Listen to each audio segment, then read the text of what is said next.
Hello students, welcome back to your YouTube channel daily mathematics सब। आज जो अपना टॉपिक रहेगा वो क्लास 10th से रिलेवेंट है और 9.1 को अपन क्या करेंगे, डिस्कस करेंगे।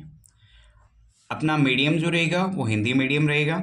सो प्लीज़ आप सब लोगों से रिक्वेस्ट रहेगा कि जैसे ही आप क्लास में बनते हैं तो आप आते ही सबसे पहले क्लास को लाइक करेंगे। देन आफ्टर अगर आप चाहें तो अपने फ्रेंड्स के साथ में इस क्लास को क्या कर सकते हैं, शेयर कर सकते हैं।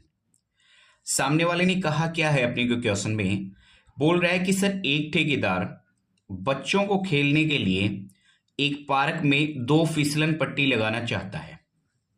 इनफैक्ट आप सभी लोगों को मैं बता दूं कि क्वेश्चन को सबसे पहले समझें, उसके बाद अपने पास में इसके रिजल्ट पे पहुंचे अपन। सबसे पहले क्वेश्चन में क्या बोल रहा है कि एक ठेकेदार है और वो चाहता क्या है कि वो फिसलन पट्टी लगाना चाहता है। ठीक है, 2 फिसलन पट्टी हैं। 5 वर्ष से कम उम्र के बच्चों के लिए वह एक ऐसी फिसलन पट्टी लगाना चाहता है जिसका शिखर 1.5 मीटर की ऊंचाई पर है। ओके, इसका मतलब फिसलन पट्टी की हाइट मेरे को मालूम चल गई। कितनी बता रहा है सामने वाला, 1.5 मीटर, और भूमि के साथ 30 डिग्री के कोण पर झुका हुआ है। और एंगल जो बना रहा है वो कितने डिग्री का, वो 30 डिग्री बना रहा है। मैं बताऊंगा आपको डायग्राम बना के, फिर और अच्छे तरीके से क्लियर हो जाएगा क्वेश्चन अपने को। जबकि इससे अधिक उम्र के बच्चों के लिए वह 3 मीटर की ऊंचाई पर एक अधिक डाल की फिसलन पट्टी लगाना चाहता है जो भूमि के साथ 60 डिग्री का कोण बनाती है। प्रत्येक स्थिति में फिसलन पट्टी की लंबाई क्या होनी चाहिए। अब देखिए मेरी बात समझे आप। सामने वाले ने सबसे पहले अपने को कहा है कि सर अपने पास में 2 तो फिसलन पट्टियां लगाने वाला है सामने वाला।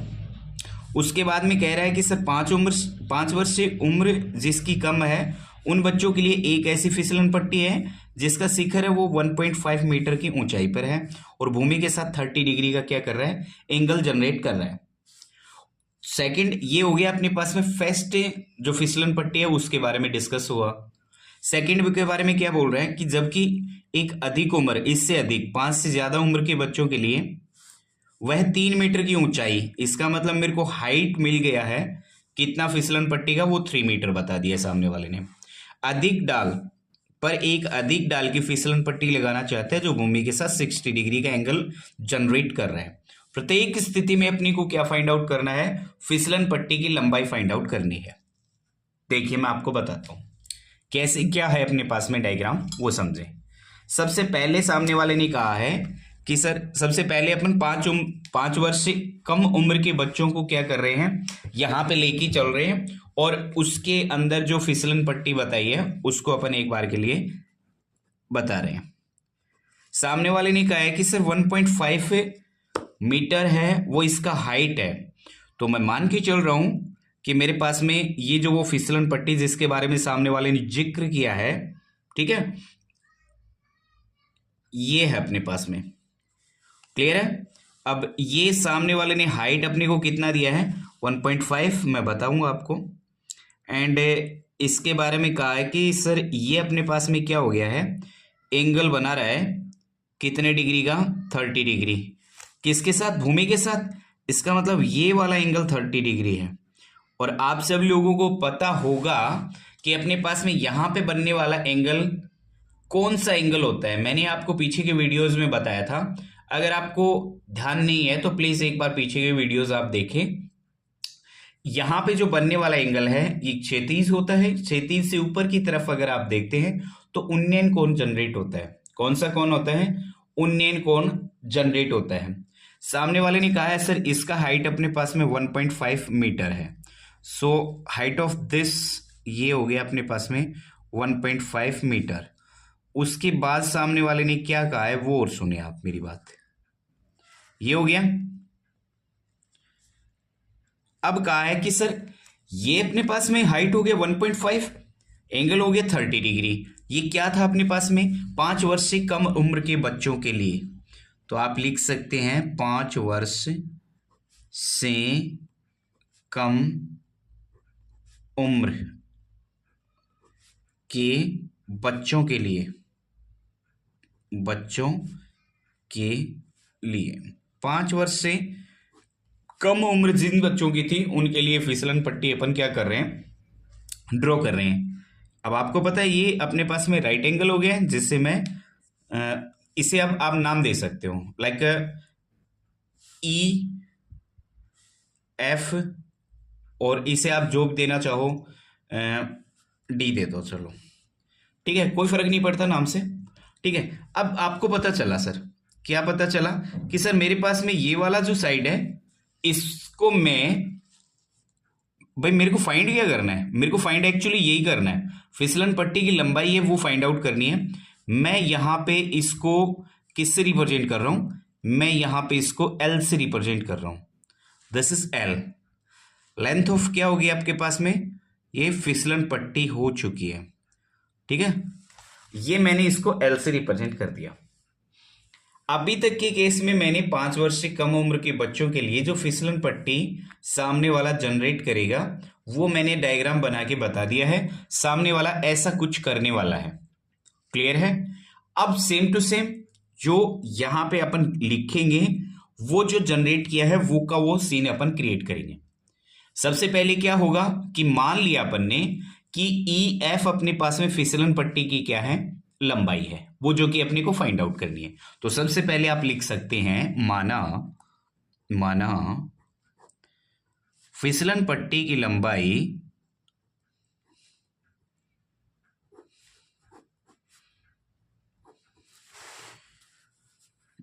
लंबाई वो मैंने मान क्या ली, ई एफ है, जिसको मैं एल से रिप्रेजेंट कर रहा हूं, ठीक है जी, जिसको मैं एल से रिप्रेजेंट कर रहा हूं। देन आफ्टर डी एफ अपने पास में क्या हो चुका है, डी एफ तथा D F is equal to 1.5 metre. ये मेरे पास में डी एफ की क्या हो गई है, हाइट। कहने का मतलब इतनी हाइट पे मेरे पास क्या लगाई गई है, ये फिसलन पट्टी लगाई गई है। तो ये फिसलन पट्टी की क्या हो गई, ऊंचाई, लिख सकते हो आप, फिसलन पट्टी की ऊंचाई, ठीक है। इसके बाद सामने वाले ने क्या कहा है अपने को, उन्नयन कोण। उन्नयन कोण ये मैंने अभी अभी आपको कहा है, तथा उन्नयन कोण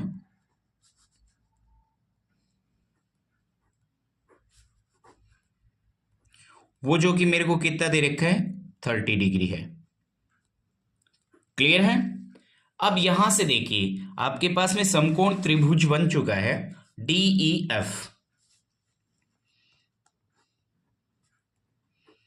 समकोण त्रिभुज डीई एफ से क्या करने वाले हैं अपन, अब मेरे को देखो फाइंड क्या करना है, एक्चुअली ये नंबर फाइंड आउट करना है, समझे मेरी बात, ये वाला नंबर फाइंड आउट करना है। अच्छा गिवन कौन सा है, ये मेरे को गिवन है, और मैंने आपको पीछे के वीडियोस में कहा था कि मेरे पास गिवन और जो मेरे को पूछा गया है, दैट मीन्स नॉन और अननोन के बीच में रिलेशन में फाइंड आउट करूंगा। यहां पे आपके पास में देखिए ये वाला नंबर है, ये नॉन है एंड दिस इज अननोन, इन दोनों के बिटवीन क्या करूंगा, मैं रिलेशन फाइंड आउट करूंगा। इससे पहले मेरे को मालूम पड़ना चाहिए कि मेरे पास में बेस कौन सा है और परपेंडिकुलर कौन सा है।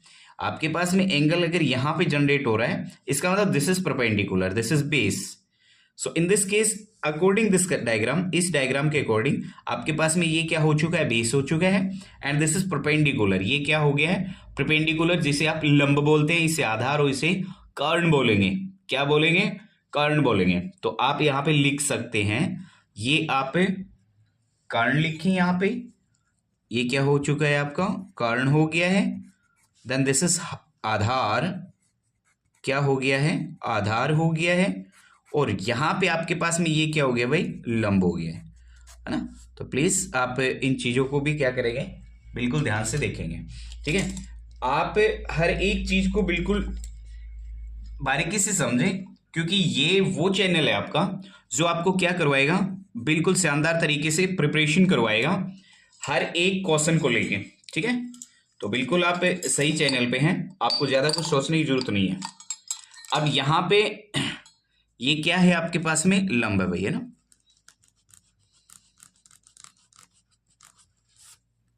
ये लंब हो गया। अब देखिए, क्योंकि मेरे को रिलेशन बिटवीन दिस और दिस, इसका मतलब कर्ण और लंब के बीच में आपने सीखा है पहले भी, आपके पास में होता क्या है, एल ए एल अपॉन के और ए। रिलेशन बिटवीन दिस और दिस, इसका मतलब कर्ण और लंब, कर्ण और लंब, कर्ण और लंब, इसका मतलब फेस्टी हो गया अपने पास में। सो ये किसको रिप्रेजेंट करता है अपने पास में, ये साइन को रिप्रेजेंट करता है। किसको रिप्रेजेंट करता है, ये साइन थीटा को रिप्रेजेंट करता है। And in this diagram theta is 30 degree, कितना है अपने पास में, 30 डिग्री है। तो यहां पे भी ज्यादा आपको सोचने की जरूरत नहीं है कि अपने पास में साइन थीटा, बिकॉज अब देखिए, क्योंकि मेरे को लंब और कर्ण, लंब बोले तो अपने पास में आप यहां पे लिख सकते हो sine theta is equal to लंब बट्टे क्या हो गया आपके पास में, कर्ण। क्या हो चुका है, लंब बट्टे कर्ण हो चुका है, ये फेस्ट के अकॉर्डिंग। क्लियर, लिख सकते हैं आप यहाँ पे साइन थीटा, तो theta is 30 degree, so this is 30 degree, sine 30 is equal to लंब इन द सेंस 1.5। आप यहाँ पे लिख भी सकते हैं डी एफ अपॉन में एफ ई भी लिख सकते हैं, ठीक है। सो दिस इज 1.5, ये कितना हो चुका है, 1.5 इज डिवाइडेड बाई कर्ण मेरे को नहीं मालूम, सो आप यहाँ पे लिख सकते हैं दिस इज एल, क्योंकि मैंने इसको एल से रिप्रेजेंट किया है तो आप यहाँ पे एल लिख सकते हैं।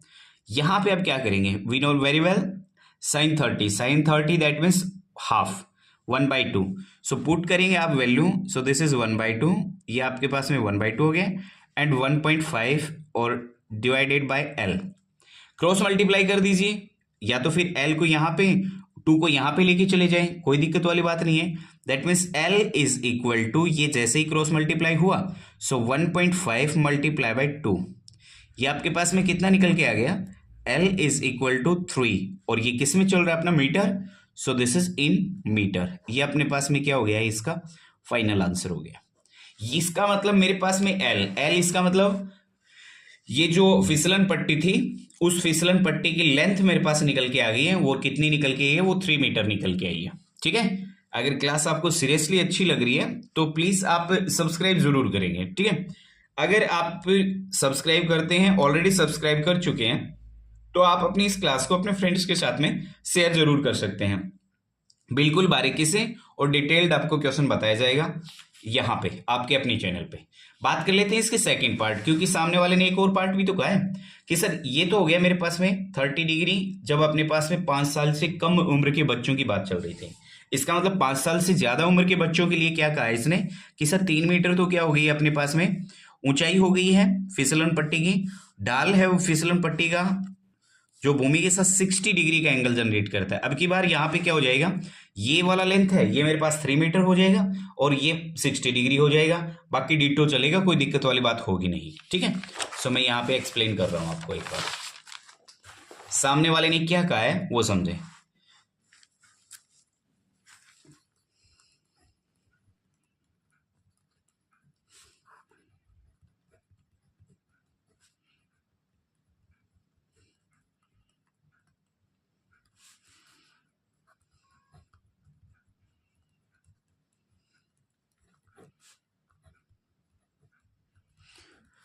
क्लास 10th मैथमेटिक्स और हिंदी मीडियम अपना अभी के लिए चल रहा है, एक्सरसाइज है वो 9.1 को अपन क्या कर रहे हैं, डिस्कस कर रहे हैं। ओके, सो सामने वाले ने क्या कहा है अपने को कि अपने पास में जो हाइट है किसकी, सीढ़ी की, फिसलन पट्टी की, वो कितनी दे रखी है, 3 मीटर दे रखी है। मैं मान के चल रहा हूँ कि ये मैंने हाइट बना दी है, और ये भूमि से, और ये किसकी लेंथ होगी, फिसलन पट्टी की लेंथ होगी अपने पास में ये वाली। ओके, सो ये सामने वाले ने कहा था कि सर दिस इज 3 मीटर, ये अपने पास में 3 मीटर है, तो मैं मान के चल रहा हूँ कि ये अपने पास में वो फिसलन पट्टी है जिसकी हाइट कितनी है भाई, जिसकी हाइट अपने पास में 3 मीटर। ओके, बिल्कुल अगर ईमानदारी से देखेंगे तो आपको बिल्कुल भी सोचने की जरूरत नहीं पड़ेगी कि अपने पास में क्वेश्चन एक्चुअली बना कैसे है ना, हर एक चीज को बिल्कुल बारीकी से समझाऊंगा मैं आपको। ये 60 डिग्री हो गया। Okay, same to same ditto question है, ठीक है। ये मैंने थोड़ी देर पहले भी एल लिया था, अभी भी मैं एल ले रहा हूं, क्या अभी भी मैं एल ले रहा हूं, और थोड़ी देर पहले भी मैंने एल ही लिया था, कोई दिक्कत होगी नहीं आपको। तो ये अपने पास में क्या हो गया भाई, एल हो चुका है। ओके, अब समझे आप मेरी बात, क्योंकि मैंने अभी कहा था कि मैं कौन सा ले रहा हूं, ये 5 साल से अधिक उम्र के बच्चों के लिए ये क्या है, फिसलन पट्टी है। तो आप यहां पे लिख सकते हैं, this is the second part of question. क्या बोल रहे हैं, 5 वर्ष से अधिक उम्र के बच्चों के लिए, 5 वर्ष से अधिक उम्र के बच्चों के लिए अपन क्या कर रहे हैं, सॉल्यूशन कर रहे हैं। ओके, फिसलन पट्टी की लेंथ अपन फाइंड आउट कर देंगे अभी के अभी। अब मैंने क्या किया, यहां से सेम डिटो वैसा चलेगा। अपने पास में ई एफ क्या हो चुका है, फिसलन पट्टी की ऊंचाई, सॉरी फिसलन पट्टी ई एफ अपने पास में फिसलन पट्टी की क्या हो गई है, लेंथ, लंबाई हो गई है। ठीक है, हाँ, तो आप यहां पे लिखेंगे माना ई एफ जो कि क्या है, एल, क्या है, फिसलन पट्टी की लंबाई है। क्लियर है क्या, लंबाई है। डी एफ क्या हो चुका है, हाइट हो चुकी है, फिसलन पट्टी की हाइट है, ऊंचाई है। तो डी एफ तथा फिसलन पट्टी की ऊंचाई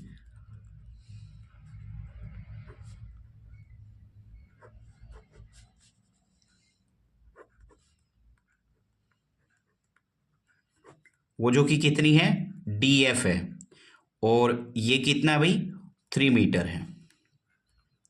ओके, इसी के साथ में और क्या दे रखा है, एवं उन्नयन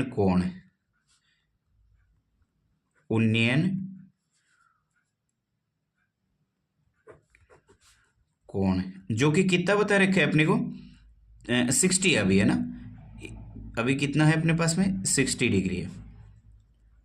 ओके, अब वो का वही हो गया क्वेश्चन अपने पास में, समकोण त्रिभुज डी ई एफ।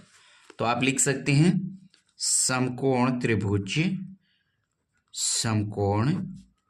त्रिभुज डी ई एफ में या से। ओके, डी एफ से इसको सॉल्व करते हैं अपन। ओके, अभी डी एफ की अगर अपन बात करें तो मेरे को सेम डिट्टो वैसा का वैसा चलेगा, मैंने अभी कहा था वहां पे अपने पास में साइन 30 आया था, इधर अपन क्या करेंगे, साइन 60 डिग्री। सो डायरेक्ट लिख सकते हैं, वैसे कोई दिक्कत नहीं है। या तो फिर आप लिखेंगे sine theta is equal to लंब बट्टे क्या निकल के आया था आपके पास में, कर्ण निकल के आया था, लंब अपॉन कर्ण, ये अपने पास में निकल गया था। इधर अपन क्या करेंगे, लंब इसका मतलब अपने पास में लंब है क्या, डी एफ अपॉन में कर्ण क्या है अपने पास में, ई एफ। तो साइन थीटा कितना इधर 60 degree, so sine 60 degree is equal to लंब बोली तो अपने पास में कितना निकल के आ गया, डी एफ अपॉन में क्या आ गया, ई एफ आ गया। ठीक है जी, आप अप्लाई करेंगे यहां पे वैल्यू पुट करेंगे। So D F is sine 60, sorry चलो ओके, यहां पे कितना आ गया 3 मीटर, एंड ई एफ अपने पास में कितना है, एल है। सो साइन 60 अपने पास में √3/2, ये अपने पास में कितना निकल के आ गया, √3/2 is divided by 2 and this is 3 divided by L, ये अपने पास में निकल के आ गया। अब यहां से आप क्या करेंगे, इस नंबर को इधर, इस नंबर को डिनोमिनेटर और ये न्यूमिनेटर में चला जाएगा। That means L is equal to 3 multiply by 2 and divided by √3। ये वाली बात समझ में आ गई होगी, नहीं आई तो समझे एक बार के लिए।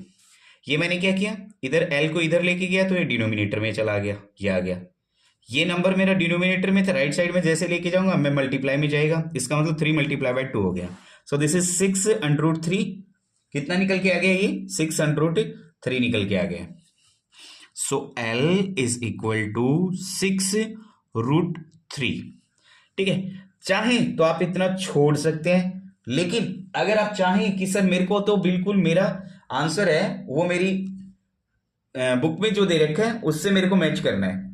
तो आप क्या करेंगे, यहां से डिनोमिनेटर में वैसे एक्चुअली नंबर है वो आपका इसमें रूट में है, तो इस अगर रूट को रिमूव करना है, सो इन दिस केस आप क्या करेंगे, l is equal to 6 divided by √3, and अब क्या कर देंगे, √3 से आपने मल्टीप्लाई किया, √3 से आपने डिवाइड कर दिया, 6√3 हो गया इधर से, so this is l and 6√3 और divided by, we know very well √3 को √3 से अगर आप मल्टीप्लाई करते हैं देन आपके पास में जो नंबर निकल के आएगा वो कितना निकल के आएगा, 3 निकल के आएगा। और आपको पता है 3 से अगर मैं इसको डिवाइड करता हूं 6 को, तो मेरे पास 2 निकल के आता है। That means l is equal to 2√3। ये मेरे पास क्या निकल के आ गया, आंसर निकल के आ गया, जो कि मीटर में चल रहा है अपना क्वेश्चन। अब आप बताएं मेरे को, क्या ये बेहतरीन सा क्वेश्चन आपको बेहतरीन तरीके से नहीं समझ में आएगा? बहुत शानदार क्वेश्चन है और शानदार तरीके से आपको एक्सप्लेन किया गया है, ठीक है। ये अपने पास में क्या हो गया है, क्वेश्चन नंबर जो 3rd था उसका सॉल्यूशन हो चुका है, ठीक है। शानदार तरीके से एक बार अगर आप इस वीडियो को शिद्दत के साथ देख लेंगे तो आपको मेरे को नहीं लगता कि आपको कहीं और जाने की जरूरत है। जाने की जरूरत है इन द सेंस आपको कहीं और किसी प्लेटफॉर्म से पढ़ने की जरूरत है। इतना बेहतरीन तरीके से बारीकी से मैंने आपको क्या कर दिया है, ये एक्सप्लेन कर दिया है। ओके, सो बात कर लेते हैं इसी के साथ में एक और नेक्स्ट क्वेश्चन, क्वेश्चन नंबर 4 की। देखिए क्या बोल रहा है क्वेश्चन नंबर 4। क्वेश्चन कह रहा है सर अपने को, भूमि के एक बिंदु से जो मीनार के पाद बिंदु से 30 मीटर की दूरी पर है। ओके, समझ में आता है इतना अपने को। मीनार के शिखर का उन्नयन कोण 30 डिग्री है। मीनार की ऊंचाई याद कीजिए, बहुत सिंपल सा क्वेश्चन हो गया। देखो, भूमि के एक बिंदु से जो मीनार के पाद बिंदु से 30 मीटर की दूरी पर है, तो भूमि के एक बिंदु से मीनार के पाद बिंदु, इसका मतलब मैं मान के चल रहा हूं ये मेरी मीनार हो चुकी है। क्या हो चुकी है, ये मेरी मीनार हो चुकी है। क्लियर है। और इससे कहा है सामने वाले ने कि पाद बिंदु से अपने पास में कितना, 30 मीटर की डिस्टेंस पे, इसका मतलब मैं मान के चल रहा हूं ये 30 मीटर डिस्टेंस हो चुकी है अपनी, मान के चल रहा हूं मैं ये 30 मीटर डिस्टेंस हो चुका। तो ये अपने पास में क्या आ गया, लेंथ निकल के आ गया किसका, ये जो डिस्टेंस बताया है भूमि के ऊपर जो बिल्डिंग है ना, मीनार जो है उसके पाद बिंदु से 30 मीटर की दूरी पर है भूमि के एक बिंदु से। तो भूमि के ऊपर है एक बिंदु, ये वाला वो बिंदु है, और मीनार के पाद बिंदु से 30 मीटर। तो मीनार का पाद बिंदु ये हो गया क्या, मीनार का पाद बिंदु ये हो गया, इससे 30 मीटर की डिस्टेंस ये हो गई अपने पास में। क्लियर है। अब सामने वाले ने अब क्या बोला है अपने को कि 30 मीटर पर है। मीनार के शिखर का उन्नयन कोण है वो 30 डिग्री है। उन्नयन कोण तो आप जानते होंगे कि नीचे खड़े होके अगर आप ऊपर देखते हैं ना, तो ये क्षैतिज के साथ बनने वाला जो एंगल है वो उन्नयन कोण होता है। तो ये अपने पास में क्या हो गया भाई, उन्नयन कोण हो गया है, ठीक है। और ये कितना बताया सामने वाले ने, 30 डिग्री बताया, इसका मतलब दिस इज 30 डिग्री। इतनी बात समझ में आ गई क्या? और मैं उम्मीद करता हूं आई गई होगी, क्योंकि इतना आराम से बताया आपको ना। सामने वाले ने कहा है कि मीनार की ऊंचाई याद करो, इसका मतलब मेरे को फाइंड क्या करना है सर, मीनार की ऊंचाई, इसका मतलब ये नंबर मेरे को फाइंड आउट करना है, ये नंबर मेरे को फाइंड आउट करना है। अब वो का वही सीन क्रिएट हो गया इधर से अपने पास में, एक नॉन और एक अननोन हो गया। देखते, वैसे मैं बता दूं ये वाला चैप्टर सीरियसली 10th क्लास के स्टूडेंट के लिए बहुत चैलेंजिंग रहता है, नहीं समझ में आता है ना। एप्लीकेशंस ऑफ ट्रिग्नोमेट्री है ना, त्रिकोणमिति के जो अनुप्रयोग हैं वो नहीं समझ में आते हैं स्टूडेंट्स को, कैसे डायग्राम बनेगा। इस चैप्टर में मैं आपको बता दूं कि अगर आपको डायग्राम बनाना आ गया ना, तो ये चैप्टर नथिंग है, कुछ नहीं है, न के बराबर है। तो सबसे और डायग्राम में इतना आराम से बता रहा हूं, इसका मतलब आप 100% सीखेंगे यहां से। अब मैंने क्या कहा कि आपको एक नॉन हो गया, एक अननोन हो गया, अननोन को अपने को फाइंड आउट करना है नॉन के साथ रिलेशन बना के। क्लियर है, इतनी बात आपको समझ आ गई होगी। मैं एक बार के लिए इनको नाम दे देता हूं, नामकरण कर देता हूं। This is A let and this is B, जो कि मेरे पास में राइट एंगल जनरेट कर रहे हैं, and let this is point is vertex क्या हो गया अपने पास में, सी हो चुका है।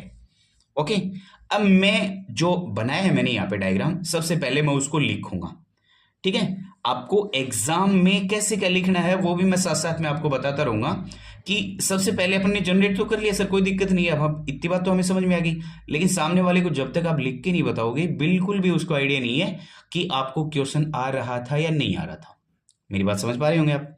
इसका मतलब मेरे को लिख के बताना पड़ेगा। तो मैंने क्या मान लिया कि माना मीनार है वो क्या है, ए बी है। माना मीनार की ऊंचाई, आप लिख सकते हैं, यहाँ पे लिख सकते नहीं, लिखना ही है भाई, है ना। माना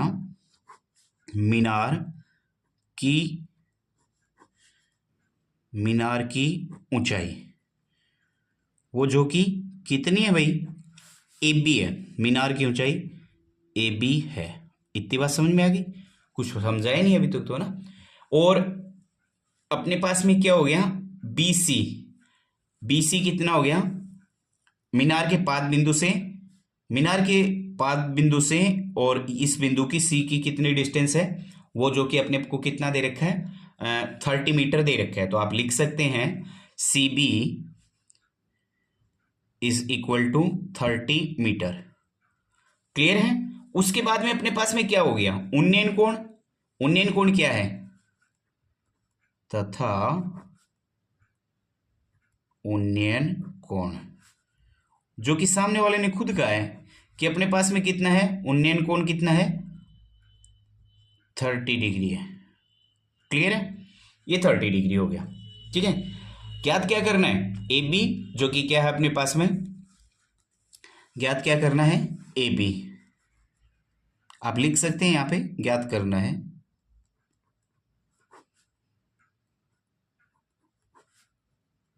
क्या, फाइंड आउट करना है, ए बी। ठीक है, अब देखें, सबसे पहले वो का वही अपन यहां से क्या हो गया, अपने पास में एक समकोण त्रिभुज हो चुका है।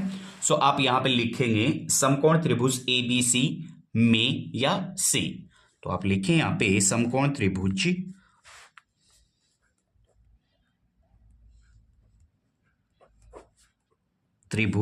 ए बी सी से, समकोण त्रिभुज एबीसी से। एबीसी आपके पास में क्या निकल के आ गया, समकोण त्रिभुज निकल के आ गया है। अब देखिए, ये इतना मेरे को समझ आ गया, बट मेरे को किस किस के बिटवीन रिलेशन, दिस और दिस, इसका मतलब इसके बिटवीन मेरे को क्या फाइंड आउट करना है, रिलेशन फाइंड आउट करना है। अब समझिए, देखिए आप, दिस इज बेस, ये आपके पास में बेस हो गया, क्योंकि एंगल जो बनने वाला है वो यहाँ पे बनने वाला है ऑलरेडी, ये अपने पास में राइट एंगल है। इसका मतलब ये बेस हो चुका है, ये बेस हो गया, ये कर्ण होता है, ऑलवेज कर्ण है ना। ये अपने पास में आधार हो गया भैया ना, क्या हो चुका है, आधार हो चुका है। तो फिर बचा हुआ क्या है अपने पास में, ये बचा हुआ सर लंब हो गया। क्या हो गया, लंब हो गया। क्लियर है? इसका मतलब लंब और आधार के अंदर रिलेशन।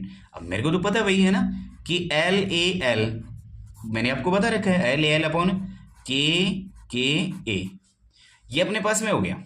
अच्छा, एल ए एल अपॉन के ए क्या मतलब है सर, आधार और लंब, आधार और लंब। इसका मतलब ये मेरे पास में रिलेशन बन रहा है, देखो ये रहा। और ये किसको रिप्रेजेंट करता है, ये टेन को रिप्रेजेंट करता है। किसको रिप्रेजेंट करता है, टेन थीटा को रिप्रेजेंट करता है। थीटा ऑलरेडी मेरे पास अवेलेबल है, वो जो कि कितना है मेरे पास में, 30 डिग्री है। क्लियर है? इसका मतलब मैं यहां से टेन थीटा रखने वाला हूं। तो ये मेरे पास क्या निकल के आ गया इधर से, tan theta is equal to, tan theta is equal to लंब बट्टे आधार। तो आप लिखेंगे लंब बट्टे आधार। ओके, और आप सब लोगों को पता है कि लंब कितना है sir, A B, and tan theta, theta in the sense 30, so this is tan 30 degree is equal to लंब। लंब अपने पास में क्या हो गया सर, ए बी, और डिवाइडेड बाय आधार, आधार बोले तो बी सी, कितना आ गया, बी सी निकल के आ गया। A B I don't know sir, यही तो मेरे को फाइंड आउट करना है। सो सबसे पहले आप टेन 30 का वैल्यू जो फाइंड आउट करेंगे वो कितना निकल के आएगा, वो 1/√3 निकल के आ गया, is equal to A B. A B तो मेरे को फाइंड आउट करना है, and this is B C. B C बोले तो अपने पास में 30 हो गया। ओके, अब यहां से सबसे पहले मैं आपको बता दूं कि मेरे को फाइंड ही क्या करना है, ए बी करना है। इसका मतलब ये वाला नंबर मेरा इधर जाने वाला है। सो ये बन गया अपने पास में, A B is equal to 30/√3। अब अभी भी थोड़ी देर पहले अपन ने सॉल्व किया इस टाइप के क्वेश्चन को। क्या किया था अपन ने, मल्टीप्लाई किया था √3 से, और डिवाइड कर दिया था √3 से, कर दो। इसका मतलब ये अपने पास में A B is equal to 30√3 and divided by √3 multiply by √3, so 3 से 30 को कट आउट किया 10 time, that means A B is equal to 10√3। ये आपके पास में क्या वैल्यू निकल के आ गई है, ए बी की वैल्यू निकल के आ गई है। A be in the sense ये आपके पास में √3 का वैल्यू वैसे आपको मालूम होना चाहिए कितना होता है अपने पास में, √3 इज इक्वल टू आपके पास में 1.732। ये अपने पास में क्या निकल के आते हैं, √3 की वैल्यू होती है। तो मैं क्या करने वाला हूं, यहाँ पे मैं वैल्यू पुट करने वाला हूं किसकी, √3 की। So this is A B is equal to 10 multiply by 1.732। और किस में चल रहा है क्वेश्चन, मे बी मीटर में चल रहा है, बिल्कुल मीटर में चल रहा है। और जैसे ही आप इसको मल्टीप्लाई करते हैं तो अपने पास में कितना निकल के आता है, ये अपने पास में 17, बिकॉज देखिए 10 है और 10 से जैसे आप मल्टीप्लाई करते हैं तो एक डिजिट आगे खिसक जाएगा ये डेसिमल, इसका मतलब 17.32 मीटर। अच्छा, इसके ब्रैकेट में आप लगभग लिख सकते हैं। अच्छा, ऐसा क्यों सर, लगभग हो गया क्योंकि मेरे पास में एग्जैक्ट वैल्यू तो होती नहीं है ना। ये √3 की जो वैल्यू है वो 1.732 आगे चलती चली जाती है, इसका मतलब मैं लगभग यहाँ पे अगर लगा देता हूं तो कोई दिक्कत वाली बात नहीं है, आपका राइट आंसर है। किसी के दिमाग में चल रहा हो तो सर लगभग क्यों लगाया है जब अपने पास में एग्जैक्ट नंबर निकल के आ गया, वो मैंने आपको रीजन बता दिया है। तो मीनार की जो ऊंचाई है वो कितनी हो चुकी है आपके पास में, 17.32 हो चुकी है। आप क्या लिखेंगे, अतः मीनार की ऊंचाई, अतः मीनार की ऊंचाई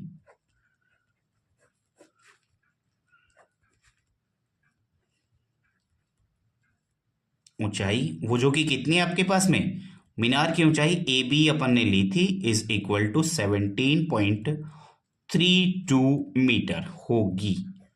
क्या होगी, यह आपका फाइनल आंसर है। मैं उम्मीद करता हूं ये बेहतरीन सा क्वेश्चन आपको बेहतरीन तरीके से समझ में आया है।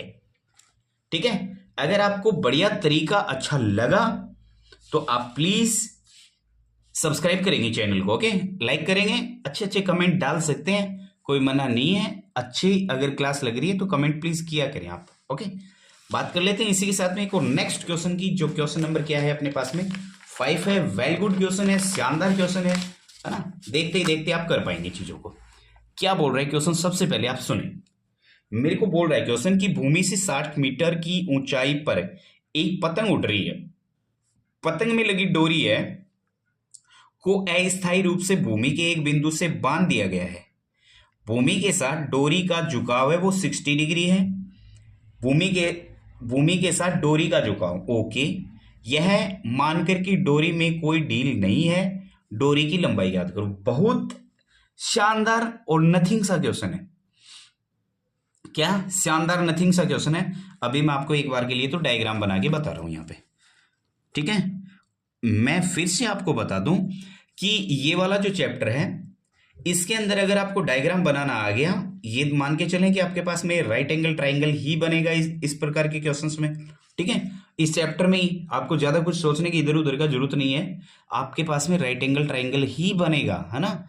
समकोण त्रिभुज जिसे आप कहते हैं वो ही बनेगा, ज्यादा कुछ सोचने की जरूरत नहीं है, पहली बात। दूसरी बात, आपको अगर डायग्राम बनाना आ गया तो इस प्रकार के क्वेश्चंस में कोई दिक्कत नहीं होगी। इस चैप्टर का कोई भी एक भी नंबर नहीं काट सकता अगर आपको डायग्राम बनाना आ गया तो, ठीक है। समझे आप। सामने वाले ने कहा है कि सर मेरे पास भूमि से 60 मीटर की ऊंचाई पर एक पतंग उड़ रही है, तो मैं मान के चल रहा हूं ये मेरे पास में भूमि से 60 मीटर की ऊंचाई पर क्या है, पतंग उड़ रही है भैया ना। भूमि से 60 मीटर की ऊंचाई पर पतंग उड़ रही है, तो ये भूमि होगी और इससे 60 मीटर की ऊंचाई, तो ये मैंने मान ली कि मेरे पास में ये जो हाइट है ये कितनी है भाई, 60 मीटर है। क्या होगी, 60 मीटर होगी, ठीक है। ये मेरे पास 60 मीटर होगी। अब सामने वाले ने क्या कहा है कि सर उड़ रही पतंग में लगी डोरी को अस्थायी रूप से भूमि के एक बिंदु से बांध दिया गया है, भूमि के साथ डोरी का झुकाव वो 60 डिग्री है। तो मैं मान के चल रहा हूं इस बिंदु से यहाँ पे जो उड़ रही पतंग है ना उसको बांध दिया गया है, तो ये भाई बांध दिया अपन ने, ठीक है, किसी एक पॉइंट से ये बांध दिया। और कहा है कि सर 60 डिग्री के झुकाव पर है, तो इसका मतलब ये 60 डिग्री है। आगे की ये फॉर्मेलिटीज है, वैसे ठीक भी है बात भी कि सामने वाले ने कहा है कि ये मानकर चलना है आपको कि डील नहीं है किसके अंदर, डोरी में कोई आपके पास में डील नहीं है, इसमें खिंचाव है। इसका मतलब मैं मान के चल रहा हूं कि मेरे पास में this point is A and this is B, और वो जो कि क्या है, सी है। इतनी बात समझ में आ गई होगी। मैं मान के चल रहा हूं कि माना ए आपके पास में क्या है, पतंग है ए पॉइंट पर, है ना। तो माना ए बिंदु पर पतंग की क्या है, स्थिति है, आप लिख सकते हैं आप, है ना। क्योंकि मैंने अभी थोड़ी देर पहले आपको कहा है कि जो आपने यहाँ पे डायग्राम बनाया है उसको सामने वाले को लिख के भी बताना है। इसका मतलब मैं मान के चल रहा हूं कि माना, आप लिख सकते हैं, चलो यहां पे लिख लेते हैं ना, माना बिंदु ए पर पतंग की स्थिति है, की स्थिति है या पतंग स्थिर है, स्थिति है। क्लियर है। अब क्या कहा सर, एसी मेरे पास में क्या होगी, डोरी की लंबाई होगी, एसी डोरी की लंबाई है, ठीक है, एसी डोरी की लंबाई है। उन्नयन कोण है वो 60 डिग्री है, उन्नयन कोण 60 डिग्री है, 60 डिग्री है, ठीक है। डोरी की लंबाई, इसका मतलब ये मेरे को फाइंड करना है, ये मेरे को फाइंड आउट करना है। अब देखिए this is unknown and this is known, known और अननोन के बिटवीन मैं रिलेशन फाइंड आउट करूंगा। सबसे पहले ये आपके पास में आधार है, इस बात का मालूम होना चाहिए। कैसे पता चला सर आपको, क्योंकि मेरे पास में यहाँ पे एंगल दे रखा है, दिस इज ऑलरेडी जो क्या है आपके पास में राइट एंगल है। ये मेरे पास में क्या हो गया, ये आधार हो गया, ये ऑलवेज क्या रहता है सर, कर्ण रहता है। एंड दिस इज लंब, ये क्या रह गया आपके पास में, लंब रह गया। बोल कोई दिक्कत है क्या, मेरे ख्याल से तो होनी नहीं चाहिए। अब आपको पता है एल ए एल अपॉन में के ए होता है सर, होता है भाई, है ना। इसका मतलब मेरे को कर्ण और लंब के बिटवीन रिलेशन फाइंड आउट करना है। कर्ण बोले तो अपने पास में कर्ण और लंब, इसका मतलब साइन थीटा, क्या साइन थीटा, ये क्या हो चुका है अपने पास में, साइन थीटा। क्लियर। अब देखिए बहुत सिंपल हो गया अब मेरे पास में, क्योंकि मेरे को उन्नयन कोण दे दिया, सामने वाले ने 60 डिग्री दे रखा है। अब मेरे पास में समकोण त्रिभुज है, वो क्या हो चुका है, समकोण त्रिभुज अपने पास में एबीसी हो चुका है। क्या हो चुका है, समकोण त्रिभुज एबीसी हो चुका है। मैंने अभी आपको कहा है कि अपने पास में रिलेशन बनेगा वो किस में बनेगा, साइन थीटा में बनेगा। इसका मतलब समकोण त्रिभुज ए बी सी से आपने क्या किया, इधर से sine theta is equal to, आपको पता है कितना होता है सर, लंब बटे कर्ण होता है, तो लंब बटे कर्ण हो गया। ये अपने पास में क्या हो गया है, साइन थीटा हो गया है। We know very well theta is 60 degree, so theta आप लिख सकते हैं यहाँ पे sine 60 degree is equal to लंब बोली तो अपने पास में कितना हो गया भाई, ए बी हो गया, और कर्ण बोले तो अपने पास में ए सी हो गया, ए बी अपॉन ए सी हो गया। साइन 60 बोले तो अपने पास में आप लिख सकते हैं, इसका डायरेक्ट वैल्यू लिख सकते हैं, चाहे तो आप बाद में भी लिख सकते हैं, कोई दिक्कत नहीं है। ओके, सो ये अपने पास में साइन 60 का वैल्यू कितना होता है, √3/2, कितना होता है भाई, √3/2। So this is √3/2 is equal to A B अपने पास में कितना है 60 डिवाइडेड बाय ए सी मेरे को नहीं मालूम है, वो मेरे को फाइंड आउट करना है। क्लियर है। अब देखिए अब सिंपल हो गया क्वेश्चन, ए सी को इधर लेके जाएंगे और ये नंबर इधर लेके आएंगे आप, या तो रेसिप्रोकल कर दीजिए, कोई दिक्कत नहीं है। सो ए सी जैसे ही आपका इधर निकल के आया, ये 60 ऑलरेडी था, डिनोमिनेटर में था, राइट साइड में गया, मल्टीप्लाई में गया, और ये डिनोमिनेटर में आ चुका। अब देखिए क्योंकि मेरे को अभी मालूम चला sir A C is equal to 60 multiply by 2 that means 120 √3। अब मैं क्या कर रहा हूं यहाँ पे, √3 से मल्टीप्लाई और √3 से डिवाइड किया मैंने। अच्छा ऐसा क्यों किया मैंने, क्योंकि मेरे को यहाँ से √3 को रिमूव करना है, रिमूव करने का मेरे पास ये प्रोसेस होता है। मैंने क्या किया इधर से A C is equal to 120 and multiply by जो कि आपको √3 दे रखा है, divided by √3 multiply by √3 that means 3। अब सिंपल हो गया है सर, 3 से इसको मैं कट आउट कर सकता हूँ, 340 हो गया क्या, 3 4 जो 12, 3 चौके 12 और ये 0 आ गया। तो मेरे पास ए सी का जो नंबर निकल के आया, ए सी इज इक्वल टू 40√3। ये मेरे पास में किसका वैल्यू निकल के आ गया है, ए सी का वैल्यू निकल के आ गया। अब आपके पास में दो ऑप्शन है, चाहे तो आप इतना क्वेश्चन रख सकते हैं, चाहे तो आप इससे आगे बढ़ा सकते हैं क्वेश्चन को।